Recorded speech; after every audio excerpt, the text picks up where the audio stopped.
నమస్తే, welcome to our channel. ప్రస్తుతం మనతో ప్రముఖ ఆధ్యాత్మికవేత్త లక్ష్మీ గణపతి ఉపాసకులు శ్రీధర్ శర్మ గారు ఉన్నారు. వారితో మాట్లాడదాం. నమస్తే అండి. నమస్కారం అండి. ధనుర్మాసంలో ఈసారి శని త్రయోదశి వస్తుందండి. అంటే ధనుర్మాసంలో వచ్చే శని త్రయోదశికి మామూలుగా ఉట్టి రోజుల్లో వచ్చే శని త్రయోదశికి ఏమన్నా డిఫరెన్స్ ఉంటుందా? అంటే ఇది ఎలా జరుపుకుంటే ఇంకా విశేష ఫలితాలను ఇస్తుంది? ధనుర్మాసము అంటే మనకి అందరికీ కూడా తెలిసినటువంటిదే. సూర్యుడు ఒక్కొక్క నెలలో ఒక్కొక్క రాశిలో సంచారం చేస్తూ ఉంటాడు. ధనుర్మాసంలో వచ్చినటువంటి సూర్య ఆగమనాన్ని పురస్కరించుకుని చేసేటువంటిదే ధను సంక్రమణం. మనకి 12 సంక్రమణాలు లేదా 12 సంక్రాంతులు ఉన్నాయి. ఎందుకు ఈ ధను సంక్రమణానికి ఇంత పేరు, ఎందుకు ఇంత దీనికి గొప్పది అంటే, తర్వాత ఉత్తరాయణ పుణ్యకాలం, దీని తర్వాత వెళ్ళేటువంటి రాశి నుంచే ప్రారంభం. ధనుర్మాసం నుంచి మకర సంక్రమణం వెళ్తే ఆ మకరంలోకి రవి ప్రవేశించినప్పటి నుంచి ఆ ఉత్తరాయణ పుణ్యకాలం ప్రారంభమవుతుంది. ఉత్తరాయణం మొత్తము కూడా దేవతా సంబంధమైందని, దక్షిణాయనం మొత్తం పితృ సంబంధమైందని చెప్తున్నారు పెద్దలు. ఈ ఉత్తరాయణం ఒక 6 నెలల కాలం ఉంటుంది దాదాపుగా.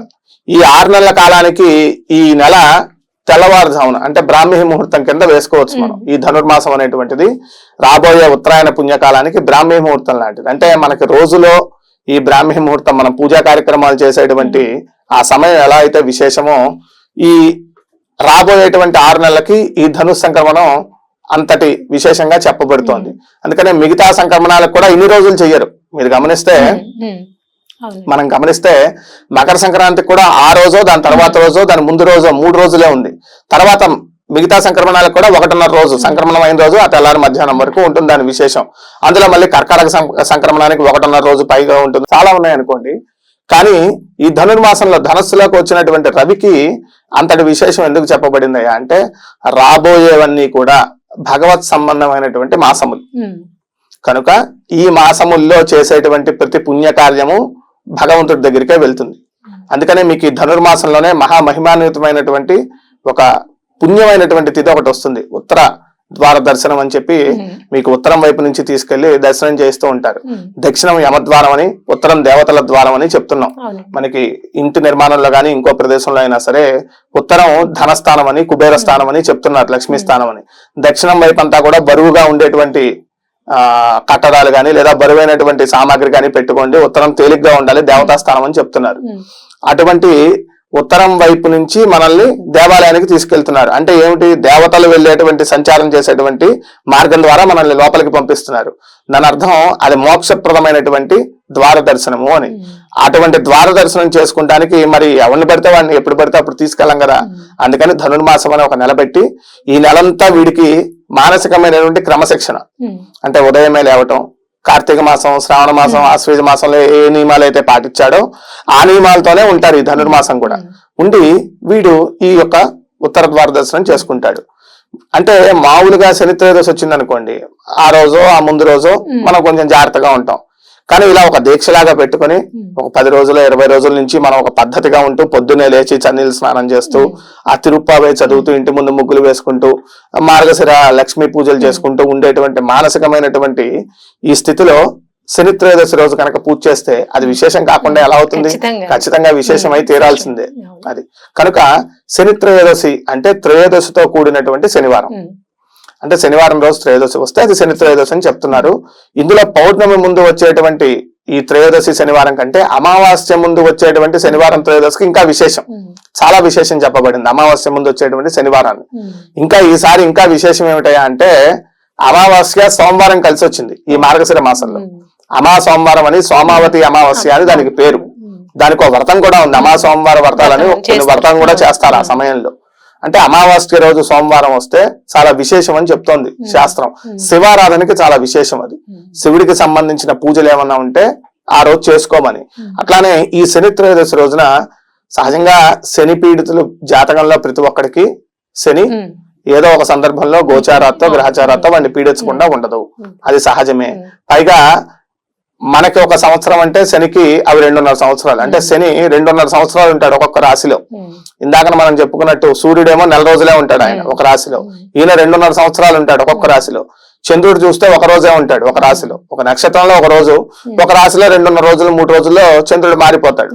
మిగతా గ్రహాలన్నీ చూసుకుంటే శనే చాలా నెమ్మదిగా ఎక్కువ రోజులు అక్కడ ఉండి ఆ జాతకుడిని పీడిస్తూ ఉంటాడు.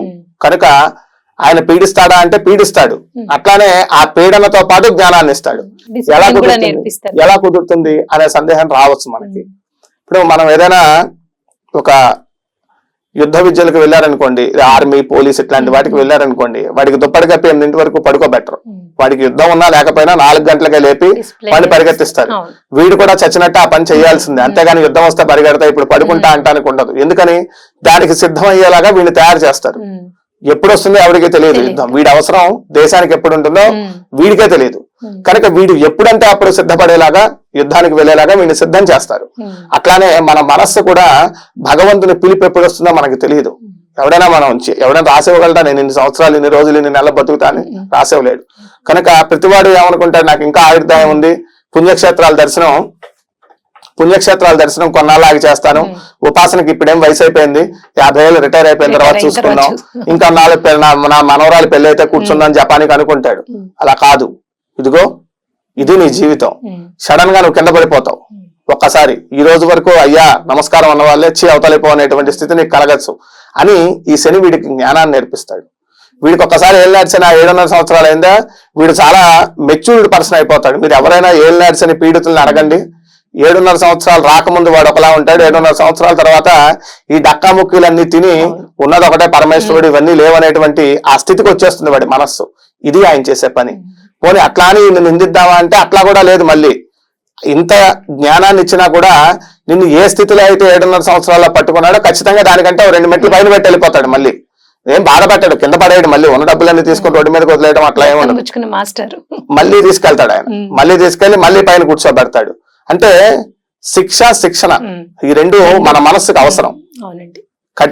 కఠినమైనటువంటి శిక్షణ ఉంటేనే ఆధ్యాత్మికంగా ఉన్నత స్థితికి వెళ్తాం. మీరు ఆధ్యాత్మిక సాధనా మార్గం ఉందనుకోండి, కార్తీక మాసం ఇంకోటి తీసుకున్నారనుకోండి, చక్కగా అన్ని తిని పడుకోమని ఉండదు. ఏదో నక్తం ఉండు, రాత్రి చంద్ర దర్శనం అయిన తర్వాత తిను, పొద్దున్నేలే చన్నీళ్ళతో స్నానం చెయ్యి, సూర్యుడు రాకముందే దీపం పెట్టు, అంటే ఒక కఠినమైనటువంటి నియమాలు. ఇవన్నీ ఎందుకు పెడతారు? ముందు శరీరం సహకరించాలి. శరీరం ఎప్పుడైతే చన్నీళ్ళతో స్నానం చేసి వణుకుతూ వాడి దగ్గర కూర్చుందనుకోండి, వీడికి వేరే ఆలోచన రమ్మన్నా రాదు. ఆ దేవతా మూర్తి మీదే వాడి మనసు నిమగ్నం అయిపోతుంది. అందుకే అయ్యప్ప దీక్షలు గాని ఇంకో దీక్షలు గాని వాళ్ళు ఉల్లిపాయలు వెల్లుల్లిపాయలు ఇట్లాంటివన్నీ విసర్జించి చన్నీళ్ళతో స్నానం చేసేటువంటి కారణం అదే. వారు ఒక దీక్షలో ఉన్నప్పుడు ఈ నియమాలన్నీ అవసరం. ఇది శిక్షణలో నువ్వు సరిగ్గా లేవనుకో శిక్ష తప్పదిక. అంటే అలానే నీవు ఈ జీవితం మనకు ఒక మార్గం, ఒక సాధనా మార్గం. మన జీవితమే మన సాధనా మార్గం. ఈ శరీరాన్ని మనకు భగవంతుడు ఇచ్చింది ఏదైనా మరలా ఆధ్యాత్మికంగా ఉన్నత స్థితికి వెళ్ళడానికి. అక్కడి నుంచి వెనక్కి పడిపోతున్నావు అనుకోండి, ఈయన వస్తాడు వెంటనే, మాస్టర్ శనేశ్వర భగవానుడు వచ్చి మనల్ని ఆయన శిక్షించి శిక్షణనిచ్చి లైన్ లో పెట్టి 7.5 సంవత్సరాల ఆయన కాలం అయ్యేంత వరకు ఉండి ఒక స్టెప్ నిన్ను పైకి పంపించి స్థితికి వెళ్తాడు. కనుక ఇటువంటి 7.5 సంవత్సరాల పీడ నేను అనుభవించకూడదు, ఆయన అనుగ్రహాన్ని పొందాలి కానీ ఆగ్రహాన్ని పొందకూడదు. అంటే ఏం చేయాలి? నువ్వు ధార్మికంగా ఉండటమే, అంతకు మించి ఏం మాటలేదు ఇందులో చెప్పడానికి. ఎన్ని పూజలు చేసినా, ఎన్ని వ్రతాలు చేసినా, ఎన్ని జపాలు చేసినా ఇవన్నీ సన్నాయి వాయిద్యాలు, మంగళ వాయిద్యాలు లాంటివి. పాట పాడాల్సింది మనమే. ఇవి మనం అన్ని పాడితే ఈ పూజలు ఇవన్నీ మనల్ని కాపాడతాయి. కనుక మనం పాట పాడతామంటే మనం ధార్మికమైనటువంటి మార్గంలో సత్వగుణ ప్రధానమైనటువంటి జీవితాన్ని మనం గడుపుతూ ఉండటమే.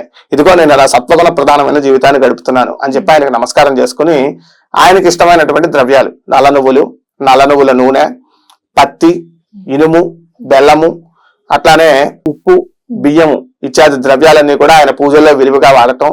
ఆసక్తి శక్తి రెండూ ఉన్నవారైతే ఈ ద్రవ్యాలన్నీ కూడా ఎవడైనా బ్రాహ్మణ్ణి పిలిచి దానం ఇవ్వగలగటం ఇంకా చాలా విశేషం. అసలు ఈసారి వచ్చేటువంటి ఏళ్ళనాటి శనికైతే శక్తి లేకపోయినా ఇమ్మనే చెప్తా నేను. ఎందుకంటే వారికి ఇచ్చేటువంటి ద్రవ్యమును ఆ దక్షిణ ఏమి పెద్ద లక్షల్లో ఉండదు కాబట్టి 1000, 2000, 3000 అవుతుందేమో మహా అయితే.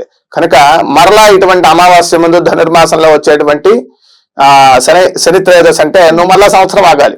3000 వచ్చే నెలైనా సంపాదించుకోవచ్చేమో, వేరే విషయం. కానీ ఈ తిథి రావాలంటే నువ్వు సంవత్సరం ఆగాలి. ఇటువంటి గడి రావాలంటే మరలా అప్పటి వరకు ఎదురు చూడాలి. కాబట్టి ఖచ్చితంగా ఈసారి శివుడికి లేదా శనేశ్వర మూర్తికి నవగ్రహాల్లో ఉండేటువంటి ఆ శని భగవానుడికి వెళ్ళి నల్ల నువ్వుల నూనెతో అభిషేకం చేసుకుని ఆ తర్వాత ఇందాక చెప్పినట్లు నల్ల నువ్వులు, ఉప్పు, పత్తి, నల్ల వస్త్రం, నల్లటి పండ్లు, నల్లటి పువ్వులు, బెల్లము, ఇనప పాత్ర ఇత్యాదులన్నీ కూడా ఎవరైనా బ్రాహ్మణ్ణి పిలిచి శనేశ్వర భగవానుడే ఆయన రూపంలో వచ్చి మనల్ని తరింపజేయడానికి వచ్చాడని భావించి ఈ ద్రవ్యాలన్నీ కూడా ఆయనకిచ్చి నమస్కారం చేసుకుంటాం. నిజంగా ఏలినాటి శని దోషం లేదా అర్ధాష్టమ శని దోషం, అష్టమ శని దోషంతో పీడించబడేటువంటి ప్రజలు అప్పటి నుంచి కొంతమందికి ఏలినాటి శని ప్రారంభం అవుతుంది. అలాంటి వారు కూడా ఇప్పుడు చేసుకుంటే రాబోయే రోజుల్లో వారికి ఆ శని పీడ లేకుండా వారు ప్రశాంతంగా ఉండడానికి అవకాశం ఉంటుందండి. అయితే ధనుర్మాసంలో వచ్చే శని త్రయోదశి గురించి చాలా విశేషంగా చేసుకోవాల్సిన రెమెడీస్ తో సహా చాలా చక్కగా వివరించారండి. ధన్యవాదాలు. నమస్కారం.